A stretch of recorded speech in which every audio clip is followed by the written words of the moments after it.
Cuando nos encontramos en el año 2020 y dada la contingencia mundial que está sucediendo por la pandemia que nos ha aquejado, hay mucha gente asustada, hay muchos hombres y mujeres que han caído en depresión porque han perdido sus trabajos, porque no han podido continuar relacionándose con el resto de demás personas y la vida se nos ha puesto un poco cuestas arriba. Sin embargo, en medio de toda esta situación surgen preguntas como estas. ¿Para qué estoy aquí? Hay muchos hermanos, muchos cristianos y cristianas que también se han preguntado semejante cosa. ¿Para qué estoy aquí? ¿Con qué propósito? Y en algún momento, cuando yo era joven, cuando yo era muchacho, también me hice esa pregunta. ¿Para qué existo? ¿Para qué vivo? ¿Por qué estoy aquí? Y en medio de la variedad de respuestas que la sociedad nos presenta, sin embargo, ninguna puede satisfacer a plenitud ese vacío, esa inquietud, esa carga, esa molestia que suele haber en nuestra conciencia. Y esa pregunta está ahí: ¿para qué estoy aquí? ¿Con qué propósito? No obstante, pasados los años, en su misericordia, Jesucristo me mostró por su palabra, por la Biblia, mediante su Espíritu Santo, la respuesta a esta pregunta, y en esta oportunidad quiero con ustedes compartirla. ¿Cuál es el propósito o cuál es la finalidad principal para la cual el ser humano fue creado? Los voy a invitar en el nombre del Señor Jesucristo para que compartamos un poco acerca de la bendita palabra de Dios.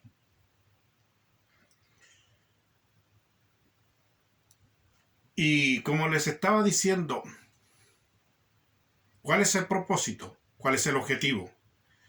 Y la respuesta es sencilla, es corta, para el que la quiere aceptar, para el que quiere tener paz con Dios, para el que busca encarecidamente y en serio una respuesta a esta pregunta. Y la respuesta es glorificar a Dios y disfrutar de Él para siempre. Glorificar a Dios, respetar a Dios, honrar a Dios, alegrar a Dios y como premio disfrutar de Él para siempre. En 1 Corintios capítulo 10 y versículo 31, la palabra de Dios dice, en 1 Corintios capítulo 10 y versículo 31. De paso, les cuento que estoy usando mi Biblia traducción lenguaje actual. La Biblia traducción lenguaje actual. Y dice, siempre que ustedes coman o beban o hagan cualquier otra cosa, háganlo para honrar a Dios.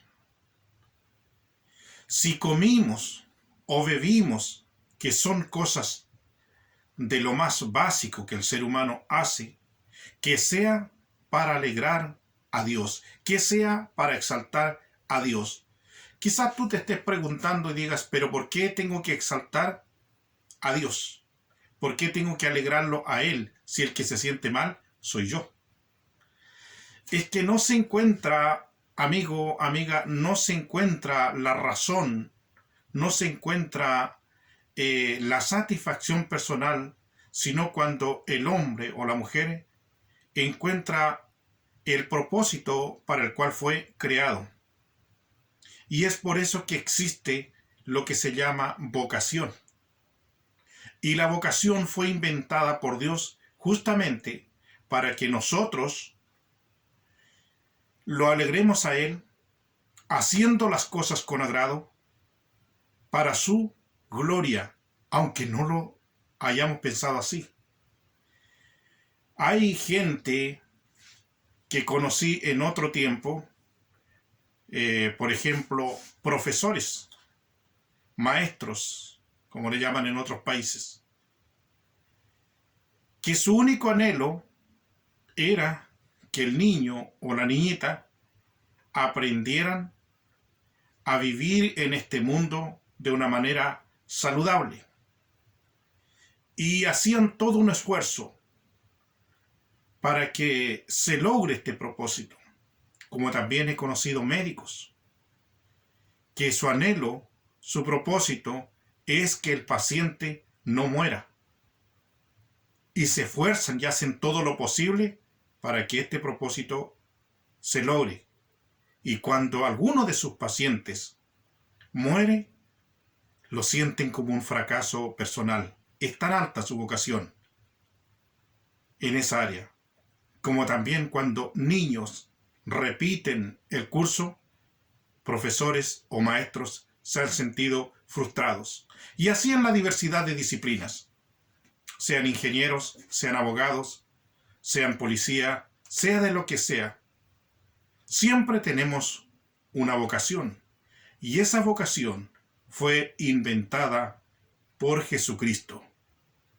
¿Cómo es que me atrevo a decir que fue inventado por Jesucristo?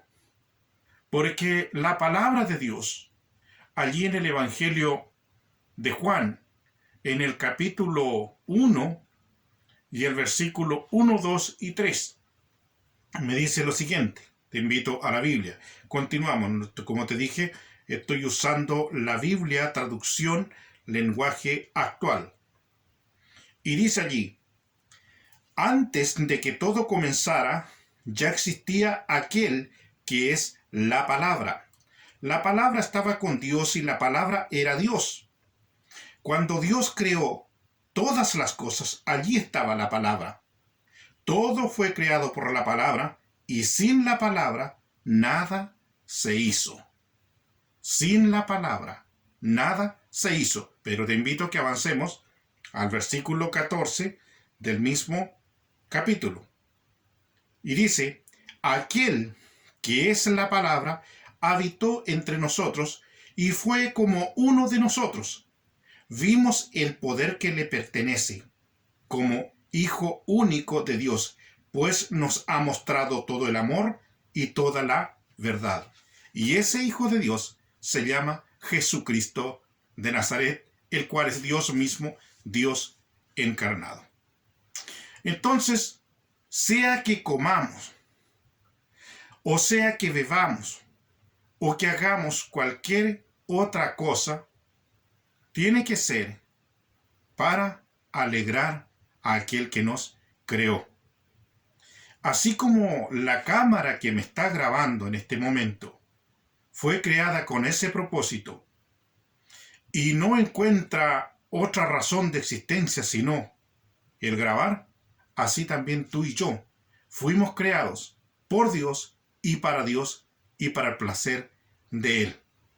Entonces, como leíamos recién en 1 Corintios capítulo 10 y versículo 31, que dice: siempre que ustedes coman o beban o hagan cualquier otra cosa, háganlo para honrar a Dios. Te invito a revisar otros pasajes más. Por ejemplo, Romanos, carta del apóstol Pablo a los Romanos, capítulo 14 y versículo 6, que dice: los que piensan que cierto día es especial, lo hacen para honrar a Dios. Y los que comen de todo, lo hacen también para honrar a Dios. Y le dan las gracias. Igualmente sucede con los que solo comen verduras, pues lo hacen para honrar a Dios. Y también le dan las gracias. Entonces, tú y yo estamos aquí con ese propósito. Fuimos creados con esa razón, para honrar a Dios.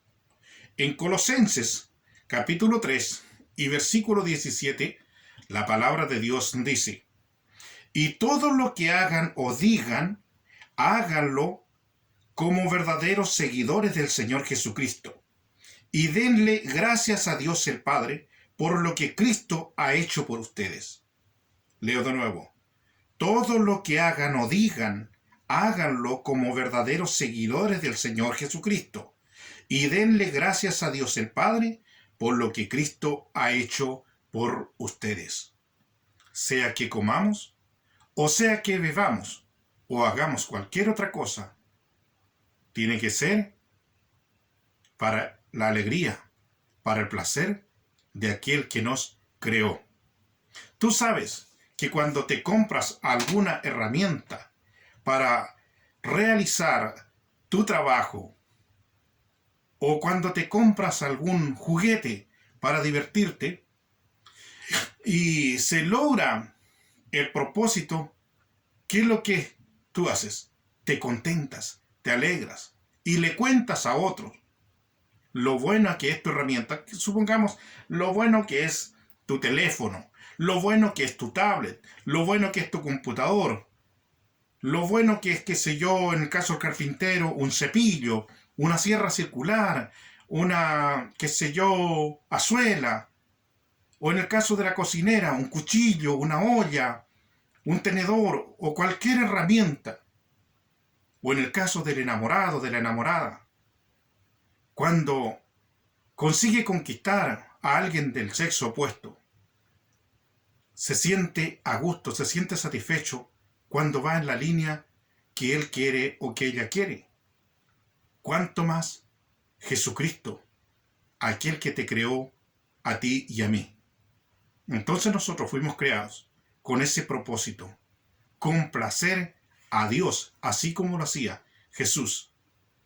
Entonces, y una vez que pasemos por el escenario de esta tierra, una vez que hayamos vivido realizando esa función, realizando esa labor, desarrollando ese propósito, ¿qué nos espera más allá? Estimado amigo, estimada joven, estimada jovencita, muchacho, anciano, quizás hasta algún siervo de Dios, algún pastor por ahí esté con agotamiento, con cansancio y se pregunte: ¿para qué estoy aquí? ¿Qué propósito? Porque muchas veces no creas que los siervos de Dios no caen en depresión. Todos los que hemos leído la historia bíblica nos encontramos con el caso de Elías, el gran profeta Elías, profeta de fuego, que en un momento el hombre también le pidió a Dios que prefería morirse. Eso es depresión. Sin embargo, Dios todavía le tenía un propósito. Todavía tenía que seguir glorificándole. Al igual que tú, al igual que yo. Todavía tenemos que continuar glorificándole aquí en la tierra hasta cuando Él estime conveniente.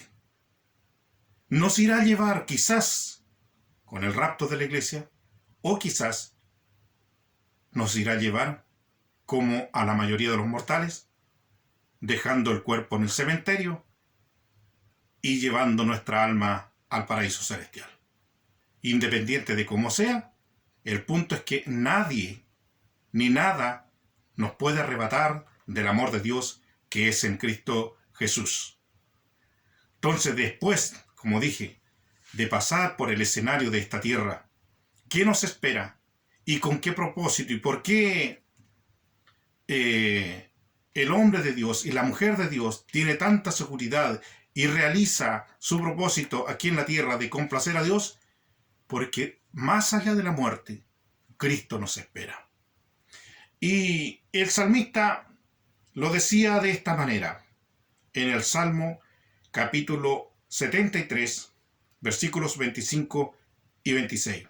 Salmo 73, versículos 25 y 26. Vamos a la Biblia, Antiguo Testamento. Salmo 73, versículos 25 y 26. El salmista decía: ¿a qué tengo en el cielo?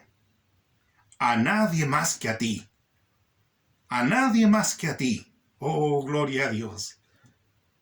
Contigo a mi lado, nada me falta en este mundo, decía el salmista. Estoy leyendo la Biblia, traducción, lenguaje actual. Ya casi no tengo fuerzas. Estaba viejito, estaba anciano. Pero a ti siempre te tendré. ¿Por qué? Porque Dios es eterno. Dios no cambia, Dios permanece. Nosotros fallamos, nosotros nos debilitamos, nosotros nos cansamos, nosotros nos preguntamos: ¿para qué estoy aquí? ¿Con qué propósito? ¿Por qué Dios permitió que me ocurriera esto?